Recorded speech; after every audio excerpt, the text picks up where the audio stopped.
queridas irmãs, com que alegria começamos junto de seu coração, dos nossos irmãos queridos, mais um programa do nosso O Espírito da Letra. E estes dois livros que estamos fazendo, por último, exigem que a gente tire muito espírito da letra, não é? Porque tem muita coisa, muita informação técnica. O primeiro, Evolução em Dois Mundos, antes deste, foi na área da biologia. E este, agora, é na área da física, da eletrônica. Nós estamos hoje no capítulo 8º. E este capítulo ele é tão detalhado que nós vamos fazer este capítulo em duas partes. E vamos utilizar, como já fizemos algumas vezes, um resumo. O resumo inicial tem a finalidade de aclarar com objetividade aquilo que André Luiz está focando principalmente no subtítulo. Quem fez esse resumo fui eu.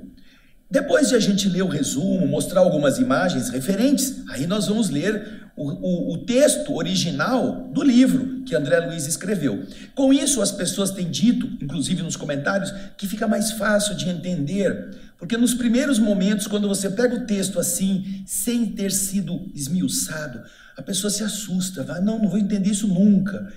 Porém, depois que você entende a ideia principal, fica muito mais fácil para entender o conteúdo, ok? Então, pega seu caderno, seu lápis de anotação, suas anotações para você ficar, ou mesmo no livro, né, acompanhando esta abordagem, que nós vamos dividir o capítulo 8º em dois programas, também. O capítulo 8º tem como título Mediunidade e Eletromagnetismo. Olha que interessante. O livro Mecanismos da Mediunidade está explicando como a mediunidade acontece. E para explicar isso, o Espírito André Luiz utiliza várias comparações com o reino físico, com a parte do eletromagnetismo que existe na natureza. Então agora, você vai acompanhar comigo o primeiro subtítulo no resumo que eu fiz, chamado Mediunidade Estuante. Você vai ver aí na tela, aí vocês estão vendo o capítulo 8º, no resumo. O subtítulo desse capítulo é Mediunidade Estuante. Aí é o resumo que eu fiz, tá bem? Para você já ir amaciando o raciocínio, vamos dizer assim. André Luiz explica que pelo fato dos elétrons das últimas camadas dos metais serem facilmente destacáveis do átomo, são propícios para criarem a chamada corrente elétrica, bastando a imposição de uma simples pressão elétrica para que os elétrons livres, nas camadas eletrônicas denominadas camadas de valência, se desloquem de um átomo para o átomo adjacente, criando-se a chamada corrente elétrica em certa direção. E para você entender o que nós estamos falando, você está vendo aí um átomo que possui os elétrons girando em torno do núcleo. Um átomo de sódio.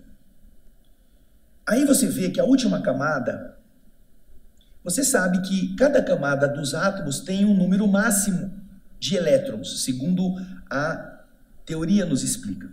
Então a camada inicial, mais próxima, só pode comportar 2 elétrons.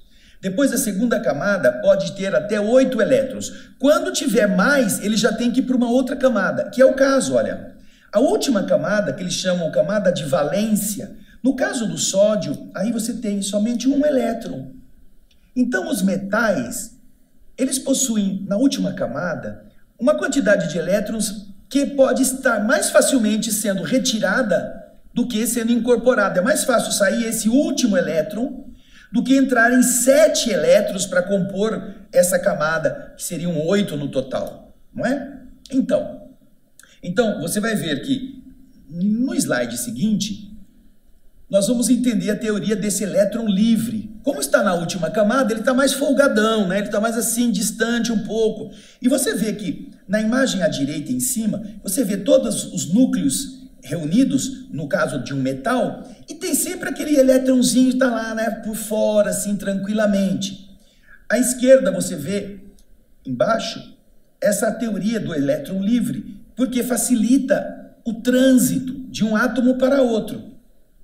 Eles estão mais longe daquela atração do núcleo e eles estão sozinhos. Então, se acontecer, como ele disse ali, uma pequena pressão elétrica, uma diferença de potencial de uma ponta a outra do metal, o que acontece é que um elétron pula daquele átomo para o outro, aí deixa um espaço vazio. O átomo que está do lado manda um elétron para preencher o espaço vazio e eles vão assim pulando, como você vai ver nesse outro slide que está aí, ó. Dá uma olhadinha. Elétron que foi arrancado da sua órbita. Nessa linguiça, que parece uma linguiça, você tem aí o fio, o condutor, o metal, por exemplo. E ali dentro, ó, uma representação dos elétrons que fazem parte do metal. Então, a última camada, tá vendo ali, ó, só tem um elétron amarelinho.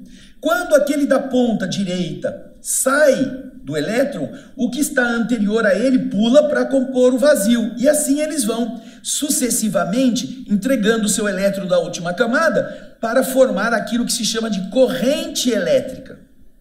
E essa mudança de elétron da última camada é que vai gerar a transmissão dessa ideia da corrente. Não é? Então André Luiz está falando isso.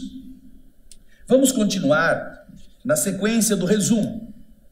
Desta forma, ele compara as pessoas que possuem mediunidade aflorada, aquela mediunidade ostensiva, espontânea, nas quais essa facilidade de percepção se deixa influenciar pelas irradiações mentais afins, o que então pede do indivíduo uma educação adequada para que possa ser corretamente aproveitada no intercâmbio mediúnico.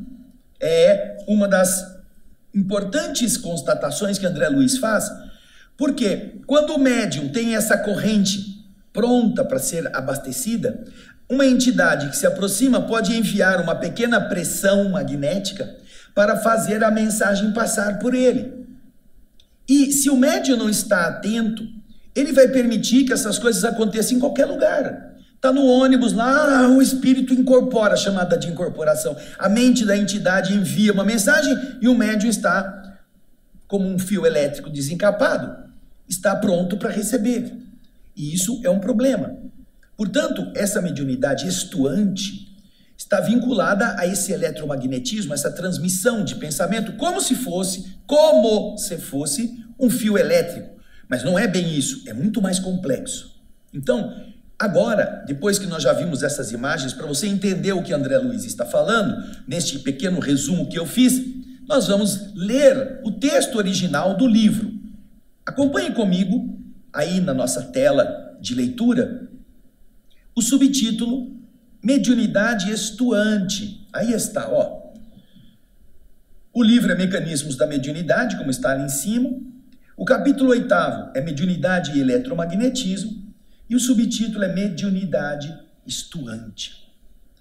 André Luiz diz o seguinte, olha, aplicando noções de eletricidade ao exame do circuito mediúnico, será interessante alinhar alguns leves apontamentos.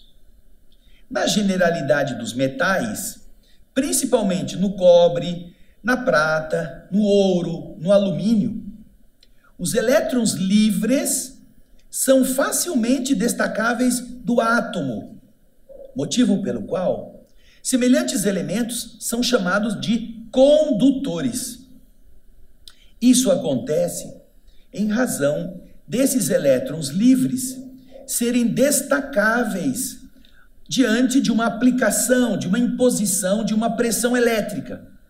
Uma vez que quando um átomo acusa a falta de um elétron, ele desloca de imediato um elétron do átomo ao lado, do átomo vizinho, estabelecendo-se, desse modo, a corrente elétrica em certa direção, a expressar-se sempre através do metal, permanecendo assim os átomos em posição de harmonia. Ah, estava faltando o último elétron, pega do vizinho. Ah, agora tá bom. Aí o outro fala assim, tá faltando mais um elétron, vai pega do outro vizinho. E assim vai puxando um elétron do outro, formando uma corrente.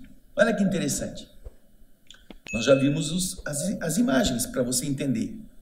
Agora, André Luiz continua no texto nesse subtítulo.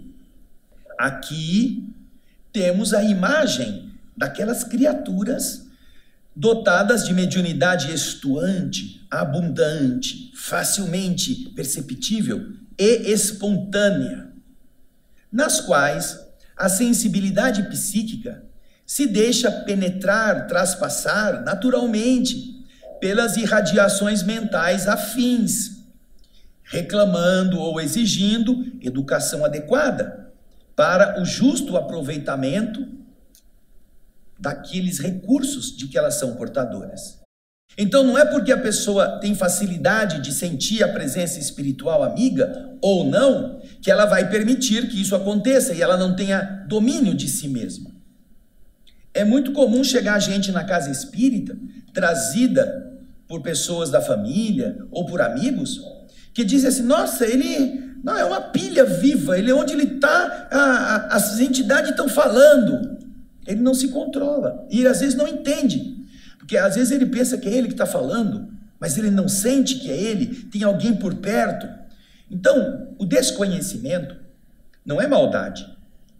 É importante que as pessoas da casa espírita, elas tenham a noção de que a falta de entendimento produz comportamentos inadequados. Porém, é preciso educar essa pessoa. E a educação do médium, que está nesse caso, já com a mediunidade aflorada, passa pela leitura, pelo passe magnético na casa espírita e pela apreensão de ensinamentos que são fundamentais, contidos no livro dos médiuns, no livro dos espíritos, na conversação com pessoas mais experientes nesta matéria, para que o médium comece a perceber que há momento certo, há ambiente adequado para permitir, de forma controlada, de forma eficiente, a manifestação de um espírito.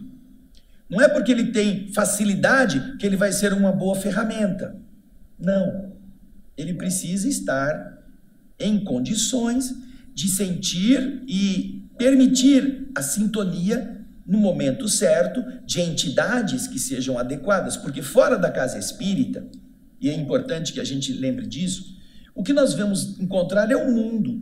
Esse mundo vibratório, ele é composto de entidades de todas as naturezas, porém, no ambiente físico em que nós estamos, lá mesmo, no primeiro livro, Nosso Lar, que nós já fizemos aqui há 14 anos atrás, 13 anos mais ou menos, lá André Luiz fala que o umbral já começa aqui na superfície da Terra.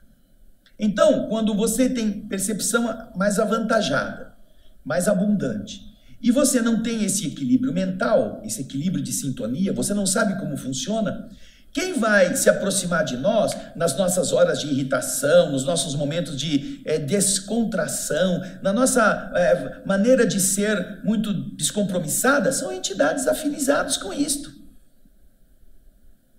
Ou quando você vai numa balada, ou quando você vai num show de rap, ou quando você vai nesses ambientes assim tão difíceis, você pensa que quem está lá são os bons espíritos. Você acha que é Francisco de Assis, que está lá no acende, apaga, acende, apaga, acende, apaga, dançando com a Clara de Assis, na balada, enquanto tem uns bêbados de um lado, outros drogados no banheiro, outras interessadas em beijar 15, 20 ao mesmo tempo? Obviamente não estão espíritos elevados ali. Então, a pessoa que tem essa faculdade entra num ambiente desse, as entidades inferiores que estão lá sentem que esse indivíduo, como uma esponja, suga essas energias. Eles podem perfeitamente se associar com o médium, entre aspas.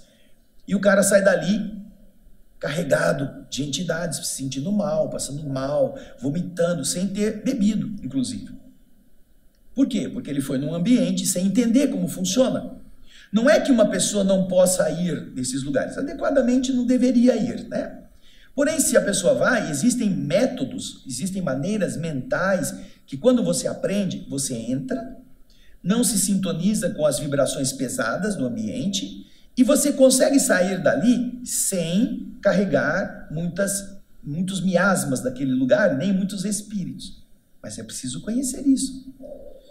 Então, essas pessoas precisam de educação, mas elas precisam antes querer.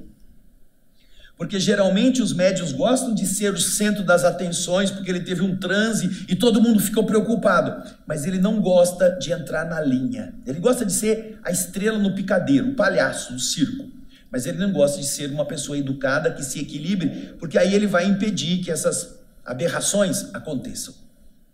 Então, esse é o primeiro subtítulo. E você viu o que significa a corrente elétrica? Deu para entender o modo pelo qual nos metais, os elétrons vão transitando de um átomo para outro, na última camada, chamada camada de valência, ok? Bem, agora a gente vai para o segundo subtítulo.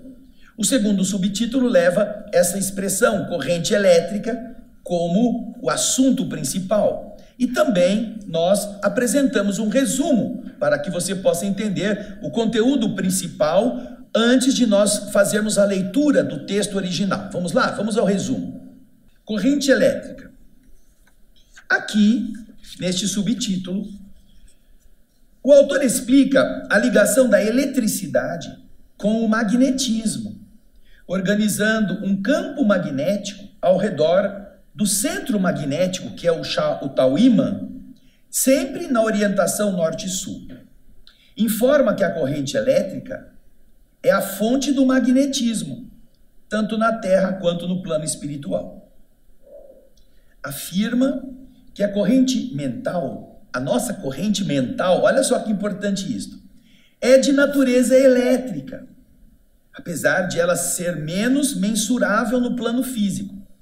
Mas a gente já, fazendo aqui um pequeno parêntese, apesar de ela ser menos mensurável no campo físico, nós temos o quê?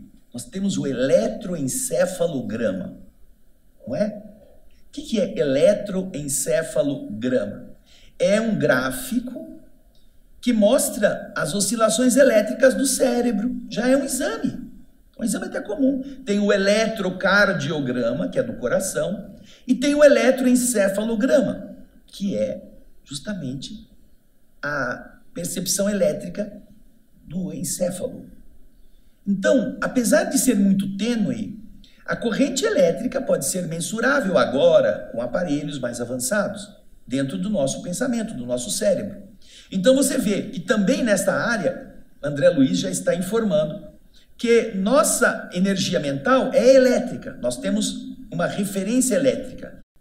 Olha lá. Afirma que a corrente mental é de natureza elétrica, apesar de ser menos mensurável no plano físico. O slide seguinte continua o resumo. Assim, André Luiz correlaciona os efeitos magnéticos que surgem da corrente elétrica comum com efeitos magnéticos de intensidade correspondente que surgem da corrente mental. Terminando a explicação, neste subtítulo, ele informa sobre os diferentes movimentos dos elétrons ao redor do núcleo atômico, bem como se refere ao movimento sobre o próprio eixo do elétron, que se chama spin, a ciência denomina de spin. Então, você vai observar uma coisa. Nós já vimos em programas anteriores que quando você tem um circuito em que você tem no centro um ímã, e em volta deste ímã você faz uma bobina. O que é uma bobina? Lembra de bob? Bob, que a pessoa põe na cabeça, a mulher põe na cabeça para dar umas voltas no cabelo. Antigamente era assim, né? Hoje é chapinha, esses negócios de fazer essas ondulações no cabelo, esses cachos. Mas antigamente a pessoa usava bob. Bob é um negócio redondo que enrola o cabelo em volta, né? Então, bobina é um negócio em que você enrola fio de cobre e naquele buraco que fica no meio, põe um ímã. E o que acontece? Quando você faz isso, você induz uma formação de corrente elétrica. É interessante isso, né? Você pode fazer um motorzinho, inclusive, em casa. Algumas escolas fazem isso com seus alunos. Então, colocando isso, o magnetismo, dentro dessa noção, você perceberá que se você fizer o contrário, se puser uma pilha, ligar uma capacidade de fiação nos polos da pilha, você terá condições de induzir a formação de um magnetismo. A energia elétrica produz magnetismo. Você faz ímãs com corrente elétrica. Olha que interessante. E ao mesmo tempo você produz corrente elétrica usando o ímã. Como assim, André? Ora, o que é uma hidroelétrica? A hidroelétrica é o quê? São dínamos gigantescos que estão combinando rotação que a água produz no núcleo onde existem ímãs potentes que giram pela força da água, e ao redor destes ímãs existem enormes bobinas de fio. Quando o ímã vai girando, positivo, negativo, positivo, negativo, positivo, negativo, sabe aquele? O ímã tem essa posição, norte e sul, positivo e negativo. Quando ele vai fazendo isso, o positivo e negativo vai começando a modificar aquela parte da camada de valência. E os elétrons começam a agitar-se, eles vão andando, vão andando e formam uma corrente elétrica. É corrente de elétrons. Por isso que precisa ser de metal. Um metal que tenha a camada de valência favorecendo a corrente elétrica. Não adianta fazer a bobina com madeira, plástico, porque na última camada desses elementos não há elétron disponível. Estão todos grudadinhos, eles não vão sair pulando. Por isso que são semicondutores ou são não condutores os outros tipos de material. Enquanto que os metais não, os metais conduzem energia rápido, conduzem facilmente e podem ser imantados facilmente. Se você ligar um tronco de árvore em um sistema elétrico, ele não vai se transformar num ímã. Ele não vai criar campo elétrico, campo magnético.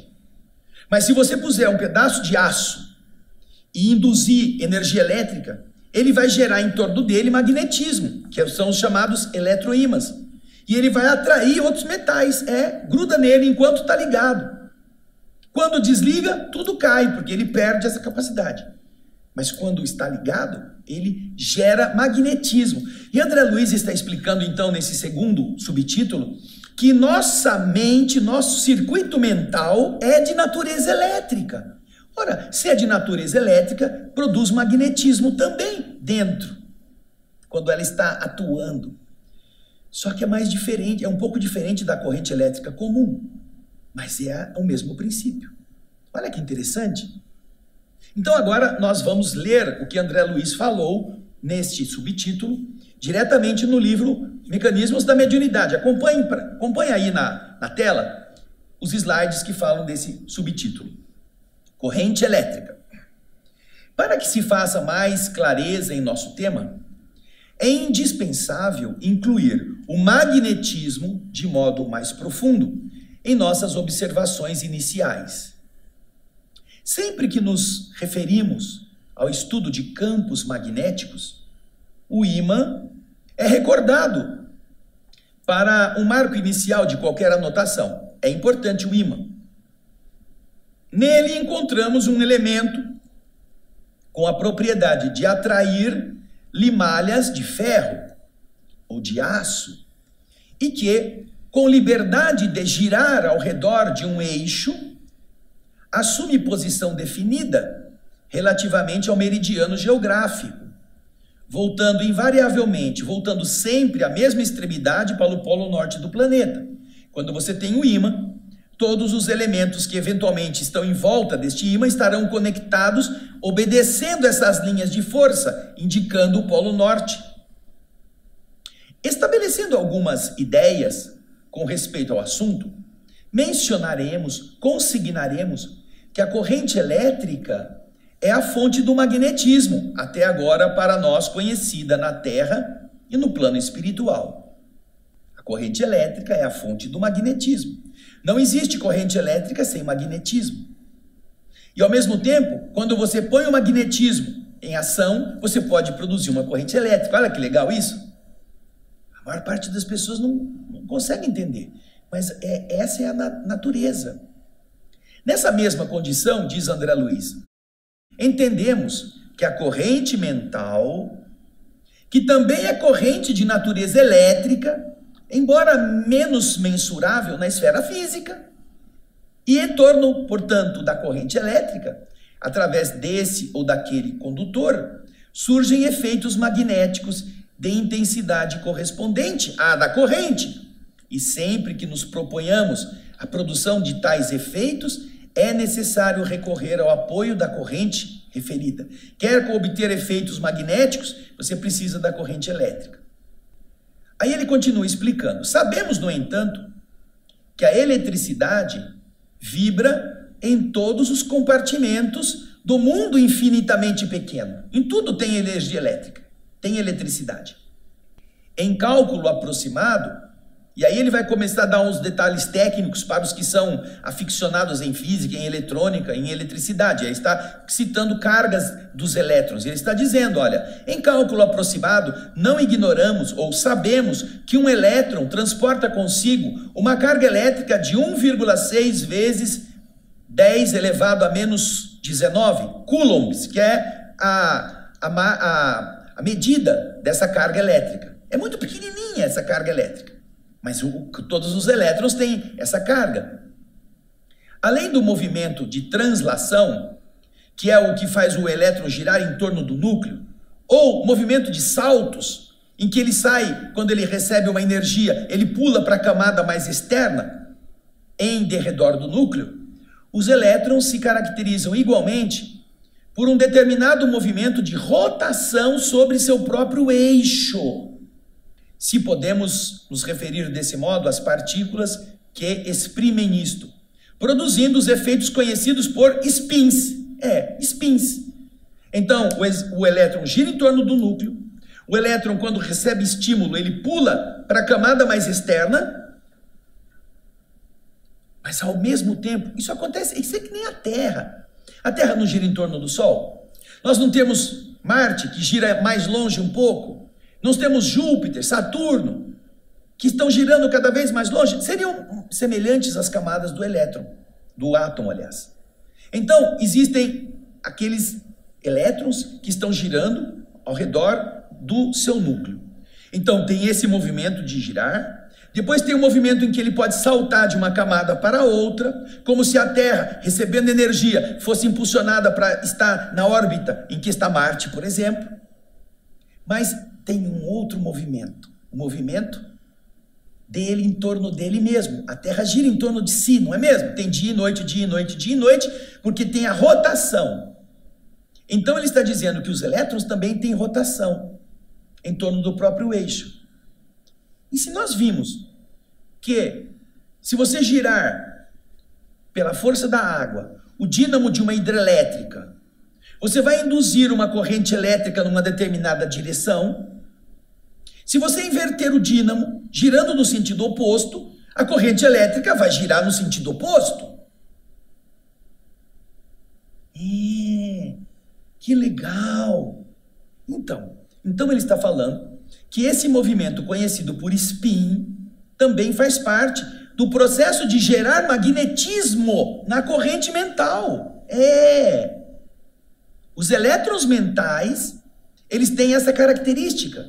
E agora, no próximo subtítulo, nós vamos entender um pouquinho do que são spins e do que são domínios, que é o último subtítulo de hoje. Vamos ver o resumo? Vamos ao resumo. Olha aí, olha que legal, ó. Ali está o elétron gordinho. Só que o elétron está do lado esquerdo, girando no sentido anti-horário, tá vendo? A seta verde indica que ele está girando, e nesse sentido, o polo sul está abaixo, e o polo norte está acima. Porém, existem elétrons que giram no sentido oposto, que giram no sentido horário, que é o está à direita, tá vendo? Quando ele gira no sentido horário, o norte vai para baixo e o sul vai para cima. Esse spin é o giro, e ele está começando a definir isso. Eu estou colocando no resumo. Olha ali, ó. Spins são movimentos circulares do elétron sobre si mesmo e podem ser em dois sentidos, sentido horário e sentido anti-horário. Vamos para o próximo slide.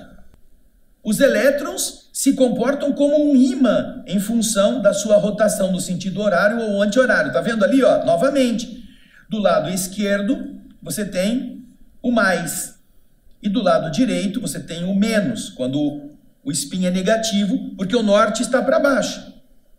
E aí, no resumo, está escrito ali, ó, spins são movimentos circulares do elétron sobre si mesmo e podem ser nesses dois sentidos, horário e anti-horário. No slide seguinte, nós vamos ver uma coisa interessante. Ele diz que, e aqui é o resumo que eu fiz, né? Em função dessas peculiaridades, de estar girando de um lado ou de outro, surgem efeitos magnéticos especiais nas camadas mais exteriores do átomo de ferro, por exemplo, fazendo com que surjam áreas do metal que se combinem, proporcionando a formação de pequenos ímãs microscópicos que são chamados de domínios. Qual é a diferença do spin e domínio? Oh, meu Deus do céu, isso está ficando meio complicado, seu André. Olha, vamos ver então, para você entender o próximo slide. Domínios magnéticos, está vendo isso aí? Aquilo lá é um pedaço de metal. Você vê que o metal não está todinho com as setas para o mesmo lado. Naqueles grupos, você vê que o norte está apontado pela setinha, eles estão emparelhando os spins de uma forma diferente. Naquele quadradinho, naqueles quadradinhos, daquelas arestas diferentes que você vê, os diversos desenhos geométricos, você vê, ora o grupo está apontando para baixo, ora está apontando para a esquerda, ora está apontando para cima. Cada campo desse, dentro de um metal, é chamado de domínio. Naquele pequeno grupinho, a orientação está assim, né? Eles estão se juntando numa determinada direção. Só que no vizinho está diferente, está numa outra direção. Esse domínio magnético, está aí a definição, é uma região com emparelhamento padrão dos spins. Os spins estão emparelhados naquela direção. Ou seja, não existe ainda uma harmonia total nesse pedaço de metal. Eles não estão orientados. Vamos agora no slide seguinte. Em uma placa de metal, estes diversos domínios estão orientados aleatoriamente, até que uma força magnética maior os polarizem, padronizando-lhes a direção de tal forma que quando todos os domínios assumem idêntico sentido, costuma-se dizer que o metal está saturado e que todas as valências dos átomos desse corpo estão ocupadas. Está tudo em agora... Você põe ordem na casa. Imagina um pelotão que está na hora do descanso, cada um está sentado num canto, 2 amigos aqui, 3 amigos conversando lá numa rodinha, e então chega o tenente, chega o sargento, vamos entrar na fila, vamos entrar em ordem. Aí todo mundo corre, todo mundo se alinha, todo mundo se cobre, se alinha, e aí fica o pelotão de novo certinho. Então, quando tem um sargento, quando tem o tenente, quando chega o comandante, está todo mundo certinho. Que é o que nós vamos ver no próximo slide. Dá uma olhadinha. À esquerda, vocês estão vendo um prego, né? Prego de aço ali, ó. Dentro do prego, à esquerda, vocês estão vendo que os domínios norte e sul estão totalmente assim, aleatórios. É o batalhão ou aquele pelotão que está na hora do descanso. Cada um fica conversando com seus amigos, fazendo rodinha. Olha ali, à esquerda. Aí o que acontece? Chega o tenente, chega o sargento, seja o comandante, que é o imã, olha ali, na direita, norte e sul, puseram um imã perto do prego. Olha o que aconteceu com todos os domínios. Todos eles ficaram endireitados. Ou seja, na região norte do imã, você está vendo que está atraindo o sul dos domínios. O sul está em cima agora. E na região sul do imã, nos domínios magnéticos, está sendo atraído o norte. Então, todos os nortes estão embaixo. Olha que legal. E aí, o metal está, como eles costumam dizer, está saturado. Quando não existe ainda uma passagem magnética, os domínios estão todos aleatórios. Olha ali, norte e sul, cada hora para um lado. Do lado esquerdo, você vê a confusão do pelotão sem estar ainda em forma. Porém, quando chega o sargento, o tenente, o comandante e diz, vamos entrar em forma, todo mundo corre, põe no seu lugar, os mais altos em cima, os mais baixinhos atrás, cobre a linha, fica todo mundo olhando para quem está mandando. Olha ali. Você vê então essa orientação, que é, no caso, aquela que deixa todo mundo virado para o mesmo lado. Com isso, você tem uma visualização do que André Luiz está falando no subtítulo, spins e domínios. Vamos fazer a leitura? Vamos ver agora o texto em si que André Luiz nos escreveu. Ali está, ó, o nosso slide. Spins e domínios. Geralmente, nas camadas do sistema atômico, os chamados spins ou pequeninos vórtices magnéticos, revelando a natureza positiva ou negativa, dependendo de se ele gira para um lado ou para o outro, né? Eles se compensam uns aos outros. mas não em determinados elementos, como acontece, por exemplo, com o átomo de ferro, no qual existem 4 spins ou efeitos magnéticos desajustados nas camadas periféricas, provocando as avançadas peculiaridades magnéticas que se exteriorizam do ferro. Porquanto, reunido a outros átomos da mesma substância, faz que se unam, ocasionando a formação espontânea de ímãs microscópicos dentro do próprio ferro, ou, mais propriamente, domínios.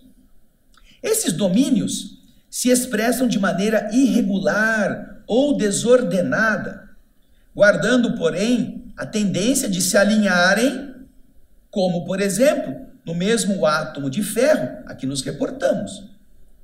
Inclinando-se a esse espontâneo ajustamento, de conformidade com um dos 3 eixos do cristal desse elemento, mas sofrem obstrução oferecida pelas energias interatômicas, a funcionarem como recursos de atrito contra a mudança provável da condição magnética que lhes é característica. A princípio, eles poderiam estar todos reunidos por numa mesma aresta do cristal, mas eles estão entre si também em atrito, então eles ainda não estão em harmonia. Não existe nenhum sargento ainda mandando eles entrar em forma. Agora veja só o que ele vai continuar dizendo aqui. Todavia, se a intensidade magnética do campo for aumentada, alcançando determinado teor, com capacidade de garantir a orientação de cada domínio atingido entra imediatamente no alinhamento magnético. E à medida que se dilate o campo, quanto mais aumenta o campo magnético que está sendo aplicado, todos os domínios se padronizam pela mesma orientação, tornando-se dessa forma o fluxo magnético gradativamente maior. Tão logo a totalidade dos domínios assume direção idêntica, afirma-se que o corpo ou o material está saturado, ou mais exatamente, que já estão ocupadas todas as valências, essas características de interação elétrica dos elétrons da última camada do átomo, dos sistemas atômicos que esse corpo ou material se compõe.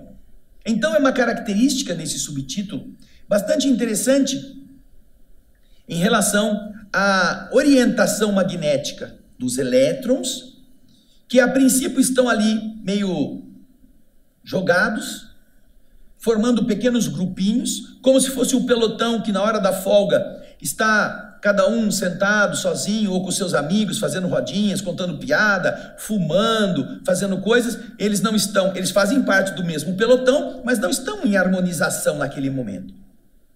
Porém, quando o fluxo magnético aumenta, quando o comandante chega, quando o sargento ordena que todo mundo entre em forma, todo mundo sabe o seu lugar e como agir. Então, cada um vai para o seu posto, fazem o alinhamento, fazem a cobertura, põem a mão assim esticada para garantir a distância, então eles ficam num quadrado, num retângulo organizado. E é aí que você vai entendendo que fica mais fácil da corrente elétrica passar pela imposição de uma organização no campo magnético dos domínios. E deu para a gente ver, entender bem isso quando vimos aquela experiênciazinha do prego. Aquele exemplo do prego é muito fácil de entender. Quando o prego está assim, sem organização, ele não está com os seus domínios em harmonia. Quando você está na sua oficininha, você já notou que você pode... Isso é uma experiência que as crianças fazem. Você pega um preguinho, ele não gruda em nada. Nada gruda nele. Ou é até mais fácil você fazer isso com clipes de papel. Sabe aquele clipes que a gente prende um papel no outro assim? Você tem um clipes todo posto lá dentro, tá tudo bagunçado, nenhum clipe está grudado no outro. Daí o que você faz? Você pega um ímã, esses ímãs de escola mesmo, você pega aqui um clipes, esfrega nesse ímã. Esfrega, ele está sendo imantado, assim que a gente chama, né? O que está acontecendo? Imantando este ímã, Você está transferindo para os domínios do metal que é feito o clips, de esfregá-lo no ímã. Os domínios do metal, que é a matéria-prima do clips, estão se ordenando, estão se saturando norte e sul, de acordo com o ímã que você induziu. E a partir desse momento, este domínio orientado, se você aproximar aquele clips, que não é um ímã na sua originalidade, se você aproximar esse clips de todos os clips que estão naquele compartimento, um monte de clips que está lá vai grudar nele.